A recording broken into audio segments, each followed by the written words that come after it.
ಸಹೃದಯ ಬಂಧುಗಳೇ ನಮಸ್ಕಾರ. ನಾನು ನಿಮ್ಮ ಪ್ರೀತಿಯ ಉಮಾರೇವಣ್ಣ, ದೂರದ ಸಿಂಗಪುರ್ನಿಂದ.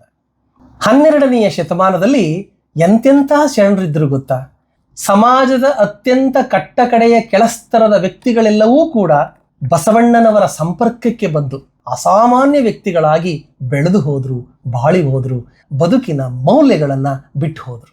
ಅಂಥದ್ದೇ ಒಂದು ಅಪರೂಪದಲ್ಲಿ ಅಪರೂಪವಾದ ಒಬ್ಬ ಶಿವಶರಣನ ಬಗ್ಗೆ, ವಚನಕಾರನ ಬಗ್ಗೆ ಇವತ್ತು ನಾನು ನಿಮ್ಮ ಮುಂದೆ ತರ್ತಾ ಇದ್ದೇನೆ.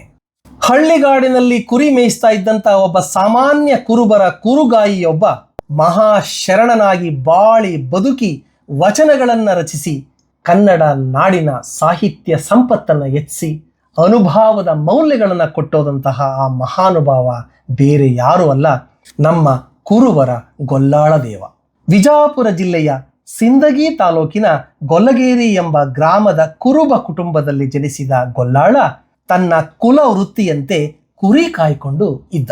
ಬರೆದದ್ದು ಕೇವಲ 10 ವಚನವಾದರೂ ಹಲವು ಬೆಡಗಿನ ವಚನಗಳಿಂದ ಕೂಡಿದ್ದು ಆತ್ಮಜ್ಞಾನ, ಪರಿಶುದ್ಧತೆ ಮತ್ತು ಸಾರ್ಥಕ ಬದುಕಿನ ಮೌಲ್ಯಗಳನ್ನು ಹೇಗೆ ಸಂಪಾದಿಸಬೇಕು ಎನ್ನುವ ಜೀವನದ ಸಂದೇಶಗಳನ್ನು ವೀರ ಗೊಲ್ಲದೇವ ಮಾರ್ಮಿಕವಾಗಿ ಪ್ರತಿಪಾದಿಸಿದ್ದಾರೆ.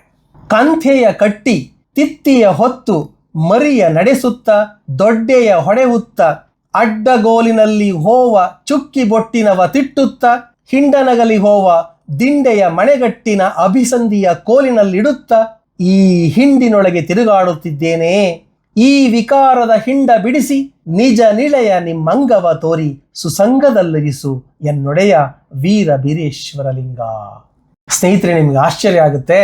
ಈ ವಚನ ಕೇವಲ ಕುರಿ ಕಾಯುವ ಆ ಮಂದೆಯ ಮಧ್ಯದಲ್ಲಿ ಒಬ್ಬ ಕುರಿಗಾಯಿ ತಾನು ತನ್ನ ಕಣ್ಣ ದೃಷ್ಟಿಯಲ್ಲಿ ನೋಡಿದಂತಹ ದೃಷ್ಟಾಂತಗಳನ್ನೇ ಹೇಳದಿರ್ತಕ್ಕಂಥದ್ದು. ಮೇಲ್ನೋಟದಲ್ಲಿ ಈ ವಚನ ಒಂದು ಕೋಲಿಟ್ಕೊಂಡು ಸಣ್ಣ ಕುರಿಗಳನ್ನ, ದೊಡ್ಡ ಕುರಿಗಳನ್ನ ಅಥವಾ ಕರಿತಲೆ ಕುರಿಗಳನ್ನ, ಚುಕ್ಕಿ ಚುಕ್ಕಿ ಇರ್ತಕ್ಕಂಥ ಕುರಿಗಳನ್ನ ಮೇಯಿಸ್ತಾ ಇದ್ದಾನೆ. ಸಣ್ಣ ಕುರಿಗಳು ಒಂದ್ ಕಡೆ ಹೋಗ್ತವೆ, ದೊಡ್ಡ ಕುರಿಗಳು ಒಂದ್ ಕಡೆ ಹೋಗ್ತವೆ. ಈ ಬೊಟ್ಟಿನ ಆ ಕುರಿಗಳೆಲ್ಲ ಅವು ಒಂದ್ ಕಡೆ ಹೋಗ್ತಾ ಇದ್ದಾವೆ. ಇದೆಲ್ಲ ಕುರಿ ಮಂದೆಗಳ ಮಧ್ಯದಲ್ಲಿ ಟಗರು ಇನ್ನೊಂದು ಕಡೆ ಹೋಗ್ತಾ ಇದೆ. ಈ ಕುರಿ ಮಂದೆಯನ್ನ ನಮ್ಮ ಮನುಷ್ಯನ ಬದುಕಿಗೆ ಅವರು ಅಳವಡಿಸ್ಕೊಂಡು ಇಡೀ ಕುರಿ ಮಂದೆ ಸರಿಯಾದ ದಾರಿಯಲ್ಲಿ ಹೋಗ್ತಕ್ಕಂತಹ ಒಂದು ಸುಜ್ಞಾನ ಎನ್ನುವ ಕೋಲನ್ನ ಕುಟ್ಟುಕೊಂಡು ಎಲ್ಲವನ್ನ ಸರಿದಾರಿಗೆ ತೆಗೆದುಕೊಂಡು ಹೋಗುವಂತೆ ಮಾಡು ಅಂತ ಹೇಳಿ ಆ ದೇವರನ್ನ ಪ್ರಾರ್ಥನೆ ಮಾಡ್ಕೊಳ್ತಕ್ಕಂಥ ಒಂದು ಸಾಮಾನ್ಯ ಸಂಗತಿಯನ್ನ, ಹೇಗೆ ಒಂದು ಆನುಭಾವಿಕ ವಿಚಾರಗಳನ್ನ ಅವರು ಕಣ್ಣೆದುರುಗಡೆ ಕಂಡಂತಹ ಸತ್ಯದ ಮೂಲಕ ಅವರು ಇವತ್ತು ಪ್ರಚುರಪಡಿಸ್ತಾರೆ. ಹಳ್ಳಿಗಾಡಿನ ಈ ಮುಗ್ಧ ಹುಡುಗ ಶಿವಭಕ್ತನೂ ಆಗಿದ್ದ. ಆದರೆ ಈ ಶಿವಭಕ್ತ ಪರಮ ಶಿವಭಕ್ತ ಹೇಗಾದ ಹಾಗೂ ವೀರ ಗೊಲ್ಲಾಳ ಅನ್ನುವ ಹೆಸರು ಹೇಗೆ ಬಂತು ಅಂತ ಹೇಳೋದಕ್ಕೆ ಶಿವತತ್ವ ಚಿಂತಾಮಣಿ ಶೂನ್ಯ ಸಂಪಾದನೆಯಲ್ಲಿ ಈ ಗೊಲ್ಲಯ್ಯನ ಬಗ್ಗೆ ಒಂದಷ್ಟು ರೋಚಕವಾದ ಕಥೆಗಳನ್ನು ಕೂಡ ಹೇಳ್ತಾರೆ. ಒಮ್ಮೆ ನಮ್ಮ ಕುರಿ ಕಾಯುವ ಕುರುಬ ಗೊಲ್ಲಾಳ ದೇವ ಕುರಿ ಮೇಯಿಸ್ತಾ ಇರ್ತಾರೆ. ಪ್ರತಿ ವರ್ಷ ಚೈತ್ರ ಮಾಸದ ಸಂದರ್ಭದಲ್ಲಿ ಅನೇಕ ಭಕ್ತರು ಮತ್ತು ಸ್ವಾಮೀಜಿಗಳು ಆ ಮಾರ್ಗದಲ್ಲಿ ಶ್ರೀಶೈಲಕ್ಕೆ ಶಿವಲಿಂಗ ದರ್ಶನಕ್ಕೆ ಹೊರಟಿರ್ತಾರೆ. ದಾರಿಯಲ್ಲಿ ಹೋಗ್ತಾ ಇರ್ತಕ್ಕಂತಹ ನಂದಯ್ಯ ಸ್ವಾಮಿಗಳು ಎನ್ನುವರನ್ನ ಕೇಳ್ತಾನೆ, ಸ್ವಾಮಿ ಎಲ್ಲರೂ ಎಲ್ಲೋಗ್ತಾ ಇದ್ದೀರಾ, ಎಲ್ಲ ಗುಂಪು ಸಮೇತ ಹೋಗ್ತಾ ಇದ್ದೀರಲ್ಲ, ಎಲ್ಲಿಗೆ ಹೋಗ್ತಾ ಇದ್ದೀರಾ ಅಂತ ಇವ್ರು ಕೇಳ್ತಾರೆ. ಆಗ ನಂದಯ್ಯ ಸ್ವಾಮಿಗಳು ಹೇಳ್ತಾರೆ, ನಾವೆಲ್ಲರೂ ಶ್ರೀಶೈಲಕ್ಕೆ ಹೋಗ್ತಾ ಇದೀವಪ್ಪ, ಅಲ್ಲಿ ಚೆನ್ನಮಲ್ಲಿಕಾರ್ಜುನ ಲಿಂಗನ ದರ್ಶನವನ್ನ ಮಾಡ್ಕೊಂಡು ನಾವು ಬರ್ತೀವಿ ಅಂತ ಹೇಳ್ತಾರೆ. ಆಗ ತನ್ನ ಕಿಸೆಯಲ್ಲಿದ್ದಂತಹ ಒಂದು ಚಿನ್ನದ ನಾಣ್ಯವನ್ನ ಆ ಸ್ವಾಮಿಗಳ ಕೈಯಲ್ಲಿ ಕೊಟ್ಬಿಟ್ಟು ಕುರುಬ ಗೊಲ್ಲಾಳ ದೇವ ಹೇಳ್ತಾನೆ, ನಾವೆಲ್ಲ ಅಷ್ಟು ದೂರ ಬರೋಕ್ಕಾಗಲ್ಲ ಸ್ವಾಮಿ, ನಮ್ಗೆ ಆ ಯೋಗ್ಯತೆಯೂ ಇಲ್ಲ, ನೀವು ಹೇಗೂ ಇದೇ ದಾರಿಯಿಂದ ವಾಪಸ್ ಬರ್ತೀರಾ, ಬರುವಾಗ ಒಂದು ಲಿಂಗವನ್ನು ತಗೊಂಡು ಬನ್ನಿ ಅಂತ ಹೇಳಿ ಒಂದು ಚಿನ್ನದ ನಾಣ್ಯವನ್ನ ಅವರ ಕೈಗೆ ಇಡ್ತಾರೆ. ಅವರು ಅದನ್ನು ತೆಗೆದುಕೊಂಡು ಒಮ್ಮೆ ಅಡಿಯಿಂದ ಮುಡಿಯವರೆಗೆ ಆ ಹುಡುಗನನ್ನು ನೋಡ್ಬಿಟ್ಟು ಹಾಗೆ ನಕ್ಕು ಅಲ್ಲಿಂದ ಮುಂದಕ್ಕೆ ಅವರು ಹೊರಟು ಬಿಡ್ತಾರೆ. ಹೀಗೆ ನಂದಯ್ಯ ಸ್ವಾಮಿಗಳು ಶ್ರೀಶೈಲಕ್ಕೆ ಹೋದ್ರು, ದೇವರ ದರ್ಶನ ಮಾಡಿದ್ರು, ಲಿಂಗ ದರ್ಶನವನ್ನ ಮಾಡಿದ್ರು. ಅವರ ಕೆಲಸ ಕಾರ್ಯಗಳಲ್ಲಿ ಈ ಗೊಲ್ಲಯ್ಯನ ಮಾತನ್ನ ಮರೆತು ಬಿಟ್ರು. ಅವ್ರು ಹಾಗೆ ಎಲ್ಲವನ್ನ ಮುಗಿಸ್ಕೊಂಡು ಅದೇ ಮಾರ್ಗ ಮಧ್ಯದಲ್ಲಿ ಭಕ್ತರ ಸಮೇತ ತಮ್ಮೂರಿಗೆ ತಾವು ವಾಪಸ್ಸು ಬರ್ತಾ ಇರಬೇಕಾದ್ರೆ ದೂರದಲ್ಲಿ ಆ ಕುರಿಯ ಮಂದೆಯನ್ನ ಮತ್ತು ಈ ಕುರಿಗಾಹಿ ಕುರುಬ ಗೊಲ್ಲಾಳ ದೇವನನ್ನ ನೋಡ್ತಾರೆ. ಆ ಹುಡುಗನನ್ನ ನೋಡಿದ ತಕ್ಷಣವೇ ನಂದಯ್ಯ ಸ್ವಾಮಿಗಳು, ಓಹೋ, ನಾನು ಲಿಂಗವನ್ನ ತರಲಿಲ್ಲ, ಮರ್ತು ಬಿಟ್ಟೆ, ಈಗ ಏನ್ ಮಾಡೋದು, ಅವನು ನನಗೋಸ್ಕರನೇ ಕಾಯ್ತಾ ಇದ್ದಾನೆ ಅಂತ ಹೇಳ್ತಾ ಏನ್ ಮಾಡೋದು ಅಂತ ಯೋಚನೆ ಮಾಡ್ತಾ ಅಕ್ಕಪಕ್ಕ ನೋಡ್ತಾರೆ. ಅಲ್ಲಿ ಕುರಿ ಮಂದೆ ಎಲ್ಲ ಓಡಾಡ್ಕೊಂಡು ಕುರಿಗಳ ಮೇಯ್ತಾ ಇತ್ತು. ಅಲ್ಲೆಲ್ಲ ಕುರಿ ಹಿಕ್ಕೆಗಳು ಬಿದ್ದಿತ್ತು.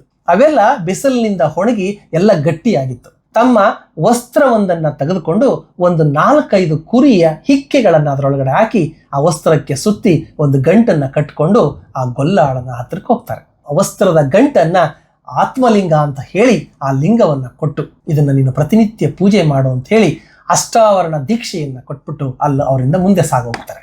ಹೀಗೆ ಆ ಗೊಲ್ಲಾಳ ದೇವ ನಂದಯ್ಯ ಸ್ವಾಮಿಗಳು ಕೊಟ್ಟಂತಹ ಕುರಿಯ ಹಿಕ್ಕೆಯನ್ನೇ ಲಿಂಗವೆಂದು ಭಾವಿಸಿ ತಾನು ಅತ್ಯಂತ ಭಕ್ತಿಯಿಂದ ಪ್ರತಿನಿತ್ಯ ಪೂಜೆ ಮಾಡ್ತಾನೆ.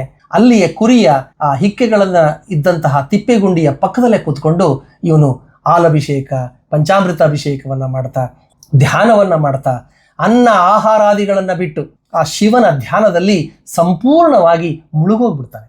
ಇದನ್ನ ನೋಡಿದಂತಹ ಇವರ ಅಪ್ಪ, ಓಹೋ ನನ್ನ ಮಗನಿಗೆ ಏನೋ ತಲೆ ಕೆಟ್ಟೋಗಿದೆ, ಹಾಗಾಗಿ ಇವನಿಗೆ ಹುಚ್ಚಿಡ್ದಿದೆ ಅಂತೇಳಿ ಬಂದು ಆ ತಿಪ್ಪೆ ಗುಂಡಿ ಎಲ್ಲವನ್ನ ಅವನು ಪೂಜೆ ಮಾಡ್ತಿದ್ದಂತಹ ಜಾಗವನ್ನೆಲ್ಲವನ್ನ ತನ್ನ ಕಾಲುಗಳಿಂದ ಕೆದಕಿ ಎಲ್ಲವನ್ನ ಹಾಳು ಮಾಡಿಬಿಡ್ತಾನೆ. ಅವನು ಶಿವಧ್ಯಾನದಲ್ಲಿ ತಲ್ಲೀನನಾಗಿದ್ದಂತಹ ಈ ಕುರುಬ ಗೊಲ್ಲಾಳ ದೇವ ಒಮ್ಮೆಲೆ ಕೋಪೋದ್ರಿಕ್ತನಾಗಿ ತಂದೆ ಅನ್ನುವ ಮೋಹವನ್ನು ಮರೆತು ಅವನ ಕುತ್ತಿಗೆಯನ್ನೇ ಕತ್ತರಿಸಿಬಿಡ್ತಾನೆ. ಆಗ ಪರಮೇಶ್ವರನೇ ಪ್ರತ್ಯಕ್ಷ ಆಗಿ ಹೇಳ್ತಾನೆ, ಆಹಾ ಪರಮಭಕ್ತನೇ, ಇವತ್ತು ನೀನೇ ನಾನಾಗಿ ನಾನೇ ನೀನಾಗುವಂತಹ ಸಂದರ್ಭ. ಹಾಗಾಗಿ ನಾನು ನಿನ್ನ ಭಕ್ತಿಗೆ ಮೆಚ್ಚಿ ಇಲ್ಲಿಗೆ ಬಂದಿದ್ದೇನೆ. ನನಗೋಸ್ಕರ ನಿಮ್ಮ ತಂದೆಯನ್ನೇ ನೀನು ಕೊಲ್ಲಲಿಕ್ಕೆ ಮುಂದಾಗಿದ್ದೀಯಾ ಅಂತಂದ್ರೆ ನೀನೆಂತಹ ಪರಮಭಕ್ತ ಅಂತ ಹೇಳ್ತಾ ನಿನ್ನ ಹೆಸರಿನಲ್ಲಿ ಗೊಲ್ಲಾಳ ದೇವ ಅನ್ನುವ ಒಂದು ಲಿಂಗದೊಂದಿಗೆ ನಾನು ಇಲ್ಲಿಯೇ ಉದಯಿಸಿ ನಿನ್ನೊಟ್ಟಿಗೆ ನಾನು ಇರ್ತೇನೆ ಅಂತ ಹೇಳ್ತಾ ನಿನ್ನ ಭಕ್ತಿ ನಿಷ್ಠೆ ಅಚಲ ನಂಬಿಕೆಗಳೇ ಈ ಕ್ಷೇತ್ರದ ಹಿರಿಮೆಯಾಗಲಿ ಗರಿಮೆಯಾಗಲಿ ಎಂದು ಹರಸಿ ಆ ಲಿಂಗದಲ್ಲಿ ಲೀಲನಾಗಿ ಆ ಸಾಕ್ಷಾತ್ ಶಿವನೇ ಅಲ್ಲಿ ನೆಲೆಸದ ಅಂತ ಹೇಳ್ತಕ್ಕಂತಹ ಪ್ರತೀತಿ ಕಥೆಗಳು ಇವತ್ತು ಕೂಡ ಆ ಒಂದು ಪ್ರದೇಶದಲ್ಲಿ ಜನಜನಿತವಾಗಿದೆ. ಇವತ್ತು ಕೂಡ ಗೊಲ್ಲಾಳೇಶ್ವರ ಎಂತಕ್ಕಂಥ ಒಂದು ಬೃಹತ್ ದೇವಾಲಯವನ್ನೇ ಅಲ್ಲಿ ನಿರ್ಮಾಣ ಮಾಡಿದ್ದಾರೆ. ಪ್ರತಿ ವರ್ಷದಲ್ಲಿ ಲಕ್ಷಾಂತರ ಭಕ್ತರು ಅಲ್ಲಿಗೆ ಹೋಗ್ತಾರೆ. ಹಾಗೂ ವರ್ಷಕ್ಕೊಮ್ಮೆ ಒಂದು ಅದ್ದೂರಿ ಜಾತ್ರೆನೂ ಕೂಡ ನಡೆಯುತ್ತೆ. ಬರೆದದ್ದು ಅತ್ಯಂತ ಕಡಿಮೆ ವಚನಗಳಾದರೂ ಕೂಡ ಇದೊಂದು ವಚನ ಸಾಕು ನಮ್ಮ ಕುರುಬ ಗೊಲ್ಲಾಳ ದೇವ ಎಂತಹ ಅನುಭಾವಿ ವಚನಕಾರ ಅಂತ ಹೇಳೋದಕ್ಕೆ.